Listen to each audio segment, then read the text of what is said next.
The world of Armageddon has been at war for a very long time. It had three wars on that, and the fourth one's coming up very soon. The world of Armageddon is a industrial world in Segmentum Solar. It was moved there by the Mechanicum after the War of the Beast, a massive orc war that kind of brought the Imperium to its knees. Um, it was originally called Uluru. It was There's a massive war there during the Great Crusade. In M41, it had three wars for this planet, as I just said, and the fourth one is getting started just now. The first war for Armageddon happened in 444.M41, and this war had the Imperium fighting off the World Eaters. The Space Hawk named Destroyer of Stars would go to Armageddon, and half of the Hive cities would rebel against the Imperium. And the rebellions did not die out when the Space Hawk came to Armageddon. They were fighting it beforehand. The Destroyer of Stars had World Eaters force inside of it, led by Angron, who was Demon Primarch of the World Eaters. Armageddon had a PDF force. They tried to fight against the World Eaters and the Chaos Cultists for as long as possible. But the Space Wolves came to help fight the Chaos Legion, led by their chapter master Logan Grimnar. And the Grey Knights came to help out as well. The Space Wolves had a huge battle that took place in a fortress. Space Wolves were outnumbered by the forces of Chaos. Grimnar led a charge and pushed the Chaos forces back. The Imperial forces hold out long enough for the Grey Knights to come and fight in the Hives. The Grey Knights, with the Inquisition, went from the Order Malleus, fought the Chaos Warlord, who has a dozen Bloodthirsters, Greater Demon of Khorne. Grey Knights teleported into the center of the demon force. The Space Wolves and the Steel Legion counter-attacked the Chaos forces. The Grey Knights would be able to banish Angron with the help of the psychic powers of the Grey Knights, for they are all psychics. This would end the First War, and the Imperium had a victory. But victory was short-lived. The Grey Knights and the Ordo Malleus wanted to keep the demon secret, and the Grey Knights themselves must be kept secret. So they wanted to kill all of the citizens of Armageddon and mind wipe the Space Wolves, because they saw the demon Primarch, and because they didn't really want for the people to know about the fact that there were more than the 9 Primarchs that were loyal to the Emperor. This would annoy the Space Wolves, who spent a lot of manpower defending this planet. So the Space Wolves attacked the Inquisition and basically started a series of events known as the Months of Shame, where the Space Wolves would retreat backwards to their home planet.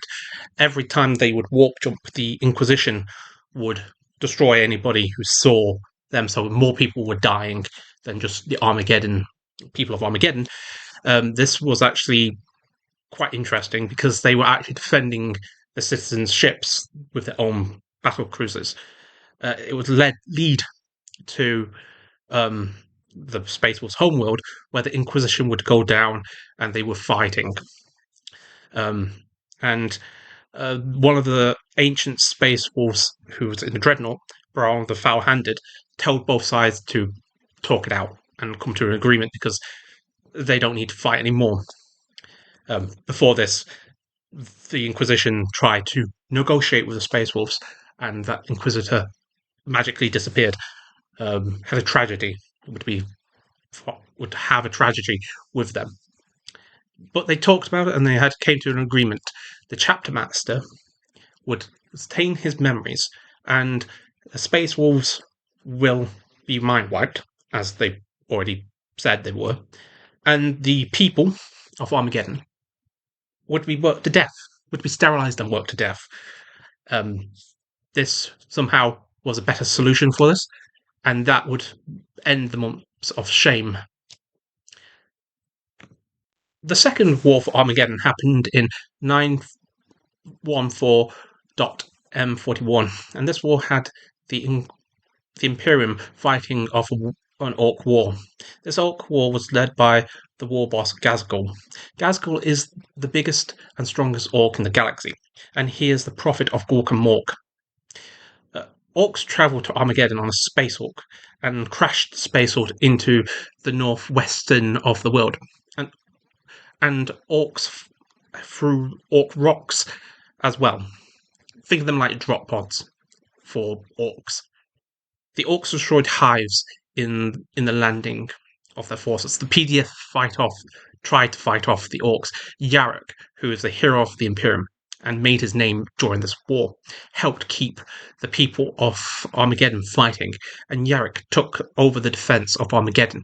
As the war gone on, the orc war bosses under Gazgul went and fought the defenders of Armageddon.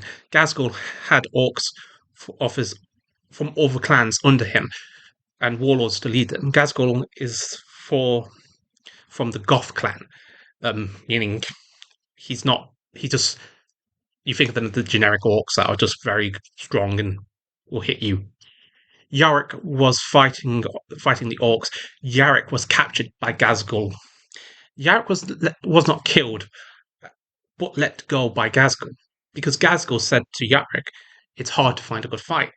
This shows this weird ass relationship that Gazgul and Yarrick has. For Yarrick sees Gazgul as an enemy to be defeated, while Gazgul sees him as, at best, a tool to be used to make his war bigger, or just an interesting thing to do, because, as I will carry on, Yarrick can, some strange reason, use Orc tech. I will talk about that when we get there. So, a famous battle during this war was the Siege of Hades Hive, where Yarrick hold out long enough for the Space Marines to come and help in the war. He fought off hordes of greenskins. At some point, Yarrick got his arm cut off, and he picked up an Orc warlord power claw and used it as a weapon. Yarrick was on his own leading the PDF and the gangers. This, again, as I was talking about, he should not be able to use the Orc weaponry because he's a human and Orc weaponry is just junk that they glue together that they believe will work. He also, weirdly, he heard orcs having rumors about he can kill with his eye, so he had a cybernetic for his eye that could kill. It's very interesting to see how he is willing to use the fear of the enemy. That's good because he's a commissar as well, so he knows how to use fear as a tool. But he also has some way of tapping into the same force as the orcs, because I think the fact that he can use the power claw from an orc shows it. The Space Marines that came to the Second War for Armageddon are Blood Angels under Commander Dante. This was before he became the chapter master of the Blood Angels. The Ultramarines under the chapter master Maurus Kalgar, and the Salamanders under their chapter master Tau Shah. The Space Marine chapter has pushed the Orcs to the north side of the world. Now the Orcs are on the defensive when the Space Marines help push back the Greenskin back. But Gazgul was taking out the Imperial forces. The Orcs' forces had to be pushed back, and Hades Hive's Gazgul would be defeated. The Second War for Armageddon ended with the Imperial victory and Gazgul leaving Armageddon. The Third War for Armageddon happened in 998.M41 to M42, and this war had the Imperial fighting Orcs and Chaos. Gazgul would go back to Armageddon. Now Gazgul known the Imperial, how the Imperium works and how their defenses work.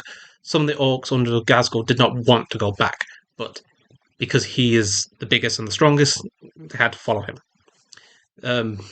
And so the fleet went to Armageddon.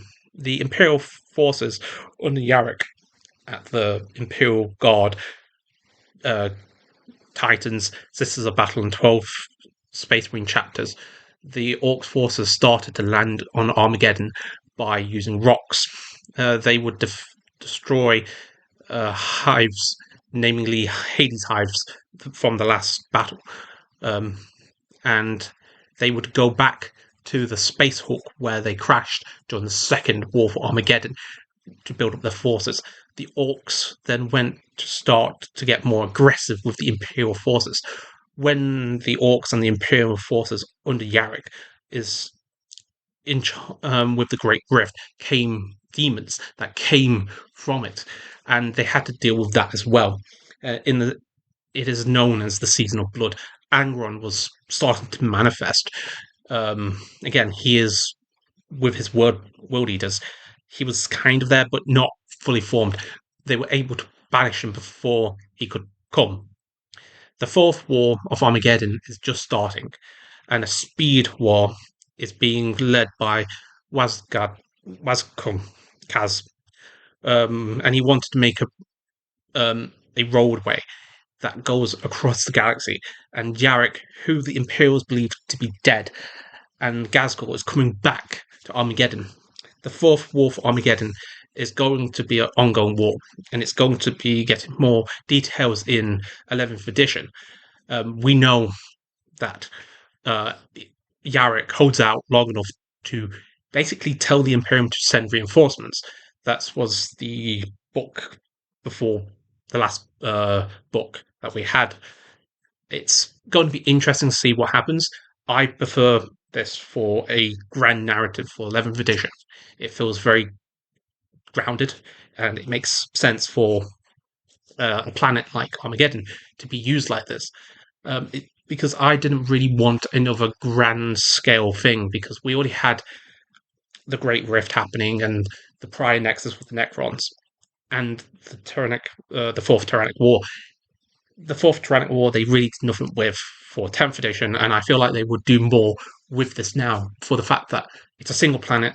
You don't have to drag every faction into it. You can drag just the Imperial factions and Orcs and Necrons, because Necrons are still kind of on there on the planet, because there's some Necron tech on the planet, so you can bring Necrons to it.